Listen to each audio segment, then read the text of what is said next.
என்ன படம்? எடியூகேஷனா?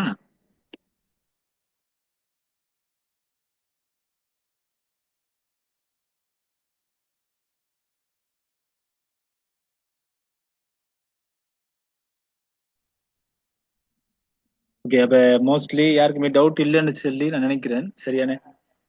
இப்ப டவுட் இருந்தா ஃபுல்லா இண்டியோட வந்து கவர் பண்ணிக்கொள்ளுங்க. நம்ம அடுத்த கிளாஸ்ல வந்து அட்வான்ஸ் கிளாஸ்ல ஃபர்ஸ்ட் கிளாஸ் என்ன செய்ய போறோம், ஸ்டார்ட் பண்ண போறோம். ஸோ எல்லா டவுட்டையும் வந்து இன்றைக்கு என்ன செஞ்சுக்கொள்ளுங்க, டோட்டலா கவர் பண்ணிக்கொள்ளுங்க. சரியா? அதே சேம் டைம் நான் உங்களுக்கு சொல்லி தந்த ப்ரீ ஸ்கில்ஸ் எல்லாம் லேர்ன் பண்ணுங்க, ட்ரை பண்ணுங்க. மேக்ஸிமம் வந்து அதோட டச் அறிக்கை பார்த்துக்கொள்ளுங்க. இந்த நீங்க எந்த அளவுக்கு வந்து இப்ப ஒவ்வொருத்தரும் வந்து இப்ப ஒவ்வொரு ஸ்கில்ஸ்ல ஒர்க் பண்ண போறீங்கன்னு டிசைட் பண்ணிப்பேன். சரியா? ஓகே, இதுல டவுட் கேட்டிருக்காரு சஜீம் ப்ரோ. ஓகே, அப்ப ஒவ்வொருத்தரும் வந்து ஒவ்வொரு ஸ்கில்ஸ்ல ஒர்க் பண்றேன்னு சொல்லி டிசைட் பண்ணிருப்பேன். இப்ப சிலவங்க வந்து கிராஃபிக் டிசைன், சிலவங்க வந்து டேட்டா என்ட்ரி, சிலவங்க வந்து போஸ்டர் டிசைன், அதாவது சப் கேட்டகரி. சரியா? சிலவங்க வந்து டிஜிட்டல் மார்க்கெட்டிங் இப்படின்னு சொல்லி பல கேட்டகரியில ஒர்க் பண்ண போறீங்கன்னு சொல்லி டிசைட் பண்ணிருப்பேன். ஸோ நீங்க டிஃப்ரெண்ட் டிசைன் பண்றதுல நோ இஷ்யூ.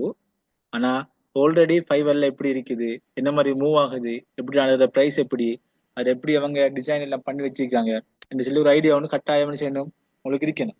அப்படி இருந்தா தான் நீங்க என்ன செய்யலாம், அந்த ஸ்கில்ஸ்ல வந்து ஒரு ஐடியா ஒன்று எடுத்து தான் நீங்க என்ன செய்யலாம், ஒர்க் பண்ணலாம். அப்படி இல்லை சும்மா ஓகே நம்ம ப்ரீ ஸ்கில்ஸ் படிச்சுட்டோம், அந்த ஸ்கில்ஸ்ல கிக்க போடுவோம்னு சொல்லி என்ன செய்யக்கூடாது, அதுல ஒர்க் பண்ணக்கூடாது. விளையாண்டா சரியா? ஒரு ஐடியா ஒன்று எடுத்ததுக்கு பின்னாலதான் நீங்க என்ன செய்யணும், அந்த ஸ்கில்ஸுக்கு மூவ் ஆகணும். ஸோ இப்போ நான் மறுபடியும் கேட்குறேன், உங்களுக்கு நம்ம இதுவரைக்கும் படித்த சப்ஜெக்ட்ல உங்களுக்கு எது டவுட் இருந்தா நீங்க செட்ல இன்ஃபார்ம் பண்ணுங்க. அப்படி இல்லைன்னு சொல்லி சொன்னா ரைஸ் சென்ட் பண்ணுங்க, நான் மைக் கான்வீட் பண்றேன்.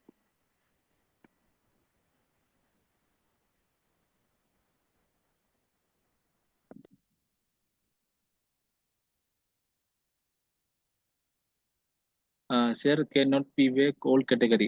ஓகே, அதாவது இப்ப எல்லா கேட்டகரியிலையும் வேக் பண்ணலாமா என்று சொல்லி கேட்டுக்கிறீர்கள். அதுல எல்லா கேட்டகரியிலும் வேக் பண்ணலாம். சரியா? இப்ப ஃபெஸ்ட்டுக்கு நீங்க என்ன செய்யணும்னு சொல்லி சொன்னா, நான் எக்ஸாம்பிள் சொல்றேன். இப்ப நீங்க ஃபெஸ்ட்டுக்கு என்ன செய்யணும்னு சொல்லி சொன்னா, இப்ப நீங்க புதுசா ஒரு சொப்புன்னு ஓபன் பண்ணீங்க. சரியா? புதுசா ஒரு சொப்புன்னு ஓபன் பண்ணீங்க. இந்த சொப்ல நான் தனியா வந்து என்ன, அதாவது கூல் ஐட்டம் தான் வச்சுக்கிறேன். ஜஸ்ட் எக்ஸாம்பிள் சொல்றேன். அதாவது கூல் ஐட்டம் சொல்லி சொன்னா ஒன்லி இந்த, அதாவது ஒன்லி வந்து வாட்டர் பாட்டில். சரியா? நீங்க ஒரு கடன் ஓபன் பண்ணீங்க, அந்த கடையில நீங்க வாட்டர் பாட்டில் மட்டும்தான், அதுல ட்ரிங்க்ஸ் ஐட்டமோ ஐஸ்கிரீம் ஐட்டமோ ஒன்றுமே இல்லை, ஒன்லி வாட்டர் பாட்டில் மட்டும்தான். அப்ப நீங்க ஃபர்ஸ்ட்டுக்கு என்ன செய்யணும், உங்களோட சொப்பை வந்து உங்களோட கிளைண்ட்டுக்கு, அதாவது அதாவது கஸ்டமருக்கு வந்து இப்படி ஒரு சொப்பு ஒன்று இருக்கு, இந்த சொப்புல தனியா ஒட்ட பொருள் தான். அப்ப ஒட்ட பொருள் யாருக்கு தேவையோ அவங்க என்ன செய்வாங்க, டிரெக்டா அவங்களோட சொப்பு தான் வருவாங்க. விளங்கிட்டா? அப்ப வந்து ரெண்டு மூணு கிளைண்ட் வந்து உங்கள்ட்ட ஒட்ட பொருள் எடுத்ததுக்கு பின்னால இப்ப அவங்களுக்கு தெரியும் தானே, இந்த கடைக்கு போனா ஒட்ட பொருள் இல்லாம லாபம் எடுக்கலாம்னு சொல்லி அவங்களுக்கு தெரியும். சரியா? இப்ப உங்களுக்கு என்ன செய்யும், புதுசா ஓபன் பண்ணீங்க சொப் பண்ணி அந்த சொப்புல ஒரு 5 கஸ்டமர் என்ன செஞ்சாங்க வந்து உங்களோட ஒட்ட பொருளை பை பண்ணி போயிட்டாங்க. சரிதானே? ஓகே, இப்படி போனதுக்கு பின்னால ஒரு இப்ப 5 கஸ்டமர் உங்களுக்கு யூனிக்கா இருக்கு. சரியா? இப்ப அந்த 5 ஓர்டர்ஸும் உங்களுக்கு கிடைச்சதுக்கு பின்னால நீங்க என்ன செய்யலாம், மத்த சாமானை வந்து உங்களோட கடையில போடலாம். அதாவது ஐஸ்கிரீம், அதே சேம் டைம் ட்ரிங்க்ஸ் ஐட்டம், அதே சேம் டைம் வந்து கூழ் சம்பந்தப்பட்ட எல்லா ப்ராடக்டையும் என்ன செய்யலாம், உங்களோட சொப்ல வந்து நீங்க போடலாம். அப்ப போன கிளைண்ட் திருப்பி வர டைம்ல, வேறொரு நாளைக்கு வர டைம்ல இப்ப விளங்குவாங்க, ஓகே அப்ப ஐஸ்கிரீம் இருக்குன்னு.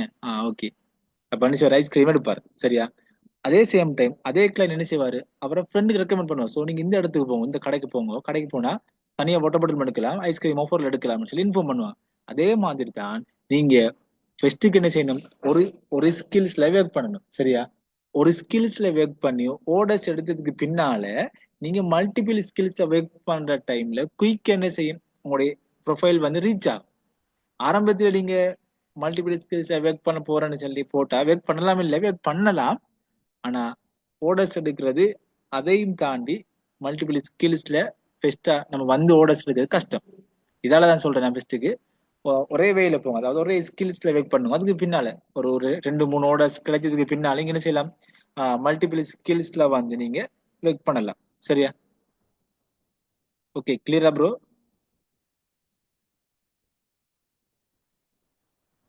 ரிஷி ப்ரோ கிளியரா? ஓகே, அப்ப வேற யாருக்கும் டவுட் இல்லைன்னு சொல்லி நினைக்கிறேன். ஸோ டவுட் இருந்தா கட்டாயம் எங்களோட ஸ்டூடெண்ட் சப்போர்ட் சர்வீஸை வந்து டவுட்டை கேட்டுக்கொள்ளுங்க. அவங்க வந்து கிளியர் பண்ணி கொள்ளுவாங்க. ஓகே, அப்ப நம்ம அடுத்த டவுட் இல்லை தானே? செட்ல இன்ஃபார்ம் பண்ணுங்க. எல்லாம் கிளியர் தானே? ஓகே, அப்ப யாரும் டவுட் இல்லை நினைக்கிறேன். ஓகே, அப்ப நம்ம அடுத்த கிளாஸ்ல மீட் பண்ணிக்கொள்வோம். ஸோ மோஸ்ட்லி நம்ம எல்லாமே வந்து கவர் பண்ணிட்டேன். உங்க டவுட்டையும் வந்து கிளியர் பண்ணிட்டேன். இப்போ அடுத்த கிளாஸ்ல நம்ம புது சப்ஜெக்டோட புது இதோட என்ன செய்வோம், மீட் பண்ணிக்கொள்வோம். ஸோ கிளாஸ்ல ஜாயின் பண்ண எல்லாருமே thank you so much and good night.